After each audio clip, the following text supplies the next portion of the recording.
ಇತ್ತೀಚಿನ ದಿನಗಳಲ್ಲಿ ಚುಡಾಯಿಸೋದು, ಅಸಭ್ಯವಾಗಿ ವರ್ತನೆ ಮಾಡೋದು ಅದು ಬಹಳ ಸಾಮಾನ್ಯ ಆಗೋಗ್ಬಿಟ್ಟಿದೆ. ಇದಕ್ಕೆ ಸಂಬಂಧಪಟ್ಟ ಪ್ರಕರಣಗಳು ದಾಖಲಾಗ್ತಾನೆ ಇರ್ತವೆ. ಕಬ್ಬನ್ ಪಾರ್ಕ್ನಲ್ಲಿ ಯುವತಿ ಜೊತೆ ವ್ಯಕ್ತಿಯೊಬ್ಬ ಅಸಭ್ಯವಾಗಿ ವರ್ತನೆ ಮಾಡಿದ್ದಾನೆ. ಸೆಂಟ್ರಲ್ ಲೈಬ್ರರಿ ಮುಂದೆ ನಿಂತಹ ಸಂದರ್ಭದಲ್ಲಿ ಈ ರೀತಿ ಅಸಭ್ಯ ವರ್ತನೆಯನ್ನು ತೋರಿಸಿದ್ದಾನೆ. ಖಾಸಗಿ ಅಂಗ ತೋರಿಸಿ ಬಟ್ಟೆ ಹಿಡಿದು ಎಳಿಲಿಕ್ಕೆ ಈತ ಪ್ರಯತ್ನ ಪಟ್ಟಿರೋದು. ಇಲ್ಲಿಗೆ ಬಂದಿದೆ ನೋಡಿ ಸ್ಥಿತಿ. ಕಬ್ಬನ್ ಪಾರ್ಕ್ ಪೊಲೀಸರಿಗೆ ಯುವತಿ ಇದಕ್ಕೆ ಸಂಬಂಧಪಟ್ಟಂಗೆ ಮಾಹಿತಿ ಕೊಟ್ಟಿದ್ದಾಳೆ. ಸ್ಥಳಕ್ಕೆ ಬಂದ ಪೊಲೀಸರು ಇವನನ್ನು ವಶಕ್ಕೆ ಪಡೆದಿದ್ದಾರೆ. ಇವನ ಹೆಸರು ಫಯಾಜ್ ಪಾಷಾ.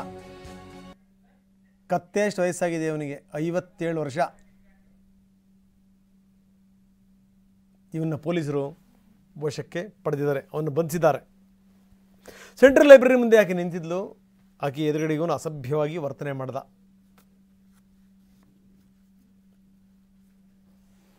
ಒಂದು ಫೋಟೋ ತೋರಿಸ್ತಾ ಇದ್ದೀವಿ ನಾವು. ಆಕೆ ಹೋಗಿ ಕಬ್ಬನ್ ಪಾರ್ಕ್ ಪೊಲೀಸರಿಗೆ ಮಾಹಿತಿ ಕೊಟ್ಟು ಒಳ್ಳೆ ಕೆಲಸ ಮಾಡಿದ್ದಾಳೆ. ಆಕೆ ಈ ರೀತಿ ಆದಂಥ ಸಂದರ್ಭದಲ್ಲಿ ಮುಲಾಯಿಲ್ದೇ ಪೊಲೀಸರ ಗಮನಕ್ಕೆ ತರಬೇಕು.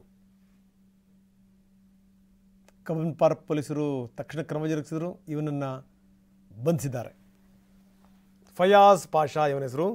57 ವರ್ಷ ಇವನಿಗೆ.